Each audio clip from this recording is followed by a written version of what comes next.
Hello friends, welcome to Grewal tutorial. आज हम CTET के लिए नेक्स्ट पार्ट कर रहे हैं और ये भी हमारा फर्स्ट ही अध्याय का नेक्स्ट पार्ट है। क्या, कब, कहाँ और कैसे में अतीत के बारे में अब हम कैसे जानें। अब हम यहाँ पर पहुँच चुके हैं इस क्वेश्चन में कि कैसे हमें पता लगाएं कि अतीत क्या था हमारा, किस तरीके का है और कैसे हम पता लगा सकते हैं। तो अतीत के बारे में हमें जानकारी जो है अलग अलग चीज़ों से प्राप्त हो सकती हैं।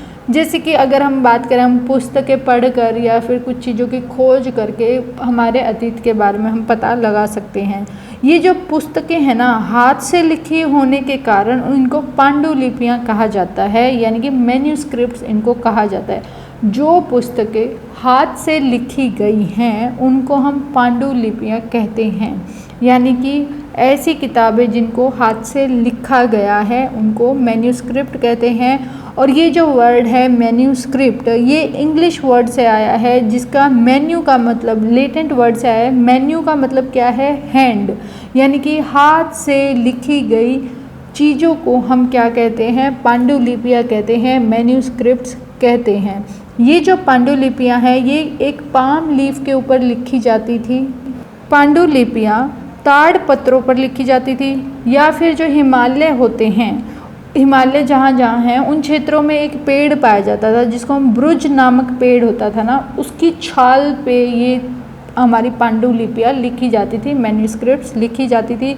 इसलिए जब भी क्वेश्चन में आ जाए कि मैन्यूस्क्रिप्ट कहाँ लिखी जाती थी, तो पाम लीव्स के ऊपर और या फिर बार्क ऑफ द ट्री, और जो पेड़ है उसका नाम क्या है? हमारा ब्रुज नामक पेड़ की छाल पर लिखी जाती थी।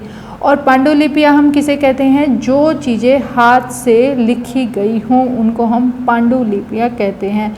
जैसे कि इस पिक्चर में भी दिखाया गया है, ये हमारा पाम लीफ है जिसके ऊपर लिखी गई है, हाथ से ये लिखा गया है।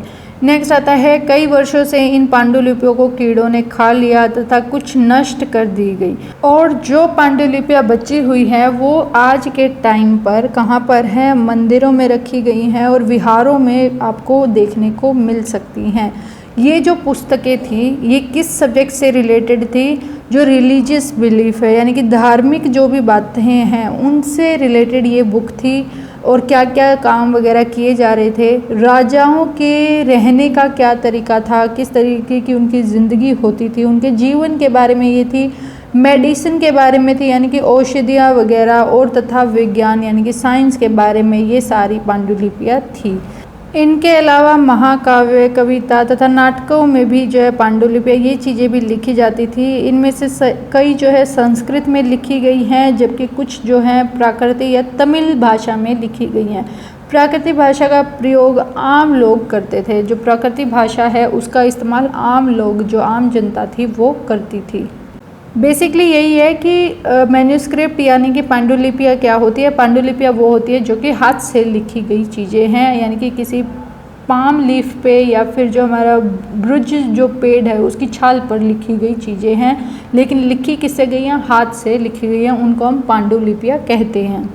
अब नेक्स्ट तरीका है कि हम और किस तरीके से पास्ट के बारे में पता लगा सकते हैं, तो वो हमारा है अभिलेखों, यानी कि इंस्क्रिप्शंस। इंस्क्रिप्शंस क्या होती हैं? ये जो हैं पत्थर के ऊपर या फिर हार्ड सरफेस जिसका हो ना, मतलब सख्त जिसकी सतह हो, उसके ऊपर लिखवाई गई चीज़ें, यानी कि ये वो चीज़ है जो कि किसी कड़ी चीज़ यानी कि कठोर सतह पर जो है लिखवाई गई हैं। जो कि मैन्यूस्क्रिप्ट जो है पाम लीफ और कहाँ पर? ब्रुज जो है उसकी छाल पर, उस पेड़ की छाल पर लिखवाई जाती थी। जबकि इंस्क्रिप्शन क्या है? ये एक हार्ड सरफेस जैसे कि पत्थर या फिर किसी भी धातु के ऊपर जो है इनको लिखवाया जाता था। और इसके अंदर अब क्या होता था?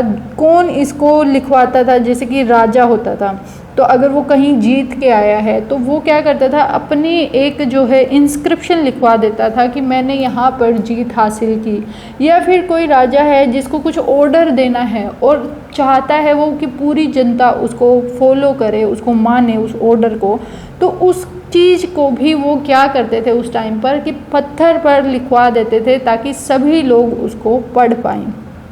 ये इमेज जो आपको दिखाई गई है कंधार की है, जो कि आज के टाइम में अफ़गानिस्तान में है। और ये एक पत्थर है, पत्थर के ऊपर कुछ चीज़ लिखवाई गई है जो कि 2250 साल पहले जो रूलर थे हमारे, जो राजा थे अशोका, उन्होंने इसके ऊपर ये ऑर्डर लिखवाया था, अभिलेख लिखवाया था। इसी के थ्रू अब हम पता चला कि ये किसने लिखवाया, अशोका ने लिखवाया था और 2250 साल पुराना ये है। तो इंस्क्रिप्शन और मैन्युस्क्रिप्ट, इन दो तरीक़ों से हम जो है पास्ट की चीज़ों के बारे में पता लगा सकते हैं। अब इनको पढ़ता कौन है, और साथ के साथ इनके बारे में फाइंड आउट कौन करता है, अब हम उसके बारे में देखते हैं। पांडुलिपि तथा हमारे अभिलेखों को कौन पढ़ता है, ये हमारे पुरातत्ववेत्ता जो हैं ये पढ़ते हैं, या फिर हमारे हिस्टोरियन जो होते हैं यानी कि इतिहासकार होते हैं, वो इनके बारे में पता लगाते हैं। यानी कि क्या पत्थरों के ऊपर लिखा है, क्या ईंटों के ऊपर लिखा गया है, किसकी चित्र हैं, क्या मूर्तियां हैं, इन सब का अध्ययन किया जाता है। वे औजारों, हथियारों, इन सब का भी अध्ययन करते हैं। जैसे कि एक ये इमेज दिखाई गई है, ये जो घड़ा है ये 4700 साल पुराना है। उसके साइड में जो है वो चांदी के सिक्के दिखाए गए हैं जो कि 2500 वर्ष पहले यूज़ किए जाते थे। ये सारी चीज़ें जब भी खुदाई होती है, यानी कि जब भी कुछ भी चीज़ के लिए खुदाई किसी भी जगह पर की जाती है तो उस टाइम पर ये वस्तुएं प्राप्त होती हैं और इन्हीं वस्तुओं से हमें पता चलता है कि ये किस समय की हैं। नेक्स्ट हमारा आता है जो पुरातत्ववेत्ता हैं, ये जानवरों, चिड़िया, मछली, इन सब की हड्डियों को भी ढूंढते हैं ताकि इनको पता लगाने में मदद मिल सके कि अतीत में लोग क्या खाते थे, क्या वनस्पतियाँ वगैरह थी जो कि वो यूज़ कर रहे थे। इतिहासकार हैं वो इनका इस्तेमाल करते हैं ताकि वो अच्छी तरीके से पास्ट के बारे में पता लगा सके, इतिहास के बारे में वो जान सके और सुराग जो है मतलब कि एक पॉइंट से दूसरे पॉइंट पर पहुंचते हुए वो पूरे इतिहास के बारे में, अतीत के बारे में जानकारी प्राप्त कर सकें। तो ये जानकारी हमें कैसे प्राप्त हो सकती है, जो हमारी मैन्यूस्क्रिप्ट्स हैं या इंस्क्रिप्शंस हैं यानी कि पांडुलिपियाँ या फिर हम अभिलेखकों का इस्तेमाल करके जो है हमें पास्ट के बारे में हम पता लगा सकते हैं।